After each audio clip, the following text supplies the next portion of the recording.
एक समय की बात है, एक हरे भरे जंगल में एक चालाक बंदर रहता था। वह अपनी तेज सोच और शरारती स्वभाव के लिए जाना जाता था। उसी जंगल में एक भोला भालू भी रहता था।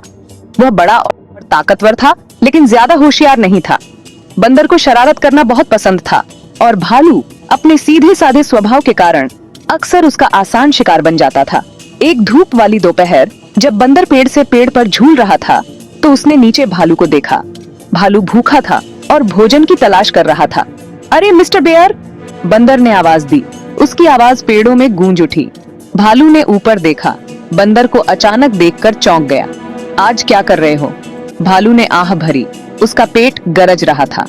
ओह मिस्टर मंकी, मुझे बहुत भूख लगी है। मैं सारा दिन जामुन ढूंढता रहा, लेकिन मुझे कुछ नहीं मिला।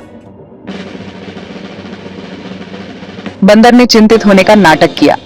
वह जानता था कि भालू को खाना कितना पसंद है।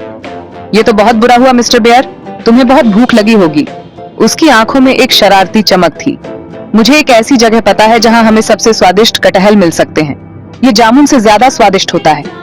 भालू की आंखें चौड़ी हो गईं। उसे कटहल बहुत पसंद था। सच में? वह कहाँ है?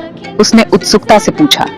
बंदर ने अपनी उंगली जंगल के अंदर एक खुली जगह की ओर इशारा किया। मेरे पीछे आओ, यह यहाँ से ज्यादा दूर नहीं है। वह पहले ही झूलने लगा था। भालू रसीले कटहल के ख्याल का विरोध करने में असमर्थ उसके पीछे पीछे चल पड़ा। जैसे ही वे चलते गए, बंदर उत्साह से बकबक करता रहा। उस स्वादिष्ट खाने का वर्णन करता रहा जो उनका इंतजार कर रहा था। भालू के मुंह में पानी आ गया। बंदर भालू को जंगल में और अंदर ले गया। सूरज डूबने लगा था, जिससे उनके रास्ते पर लंबी लंबी परछाइयां पड़ रही थीं। भालू, जिसका पेट पहले से ज्यादा गरज रहा था, अधीर होने लगा। क्या हम अभी तक नहीं पहुंचे मिस्टर मंकी? उसने पूछा। उसकी आवाज में भूख झलक रही थी। लगभग, बंदर ने आश्वासन दिया। उसके होठों पर एक धूर्त मुस्कान खेल रही थी। बस थोड़ा और हम कटहल के पेड़ पर पहुंच जाएंगे। वास्तव में वहां कोई कटहल का पेड़ नहीं था। बंदर भालू को बेवकूफ बना रहा था, उसकी बढ़ती भूख और बेसब्री का आनंद ले रहा था। अंत में वे एक खुली जगह पर पहुंचे। भालू ने आशा से इधर उधर देखा, लेकिन वहां कटहल का कोई पेड़ नहीं था। वह कहाँ है मिस्टर मंकी? मुझे कटहल का कोई पेड़ नहीं दिख रहा है, उसने कहा। उसकी आवाज निराशा से भरी हुई थी। बंदर बस हंसता रहा, अपनी शरारत की सफलता का आनंद ले रहा था। ओह मिस्टर बेयर, तुम कितने भोले हो, बंदर ने कहा। उसकी हंसी खुली जगह पर गूंज उठी। यहाँ कटहल का कोई पेड़ नहीं है, मैं बस थोड़ी मस्ती करना चाहता था। भालू दंग रह गया। उसे बेवकूफ बनाया गया था। उसके अंदर गुस्सा भर गया। तुमने मुझे बेवकूफ बनाया। वह दहाड़ा। उसके रोंगटे खड़े हो गए। तुम मुझे बिना मतलब के इतनी दूर तक चलाते रहे।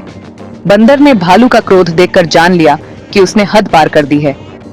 रुको मिस्टर बेयर, गुस्सा मत करो, उसने अपने पंजे ऊपर उठाते हुए विनती की। मेरे पास तुम्हें देने के लिए कुछ और है। मेरे पास एक रोटी है जिसे हम बांट सकते हैं। ये कटहल नहीं है, लेकिन फिर भी बहुत स्वादिष्ट है। भालू झिझका।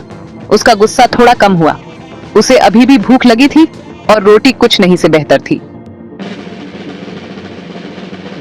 बंदर ने अपने झोले से एक रोटी निकाली।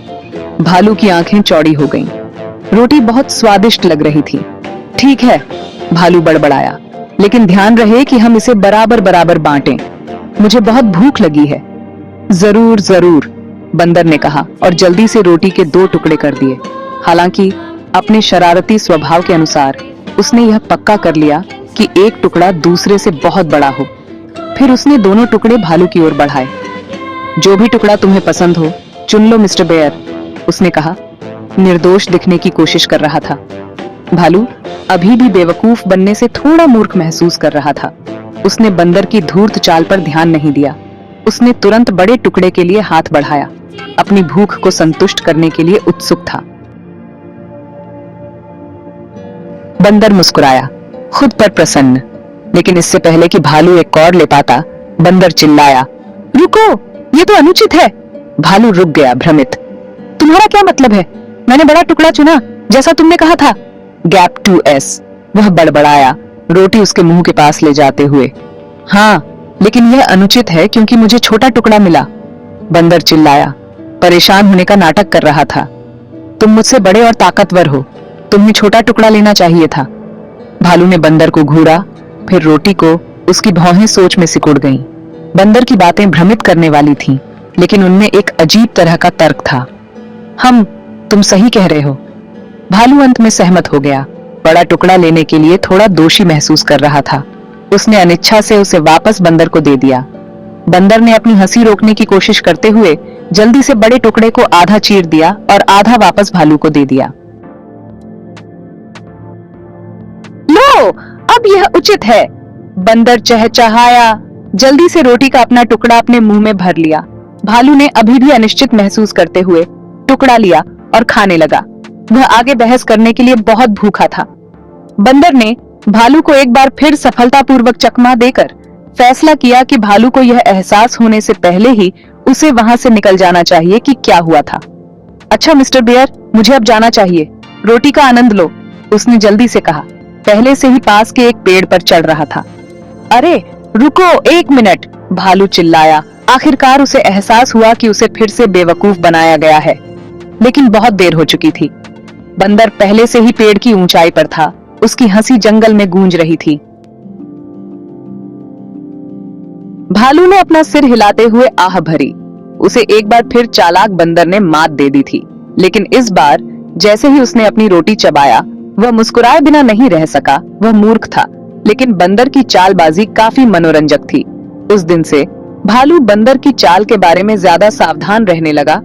उसने सीखा कि बड़ा और ताकतवर होना ही काफी नहीं है, उसे होशियार होने और अपने लिए सोचने की भी जरूरत है।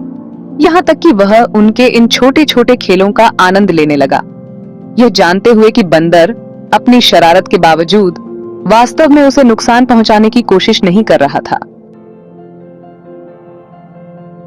चालाक बंदर और भोले भालू की कहानी हमें याद दिलाती है कि चालाक होना अच्छा है, लेकिन अपनी चालाकी का इस्तेमाल अच्छे कामों के लिए करना चाहिए, न कि दूसरों को धोखा देने या उनका फायदा उठाने के लिए।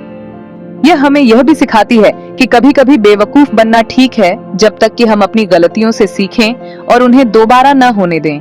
तो अगली बार जब आप एक बंदर और एक भालू को देखें, तो इस कहानी को याद रखें और उस बहुमूल्य सबक को याद रखें जो यह हमें बुद्धि, ज्ञान और सच्ची दोस्ती के महत्व के बारे में सिखाती है। बंदर और भालू की अनोखा दोस्ती के देखिए वो एक मिसाल। देखिए शरारती बंदर था और देखिए भालू को कितना परेशान किया, लेकिन फिर भी भालू धैर्य रखा और उनके साथ दोस्ती बिताया। और बंदर भी बहुत ही चालाक था, लेकिन फिर भी बंदर ने अपने भालू दोस्त को मिल बांट के रोटी खिलाया। और देखिए एक इस कहानी से ये सीख मिलता है कि कभी भी एक दूसरे को मदद करें तो उनके साथ कभी छल या दुर्व्यवहार ना करें।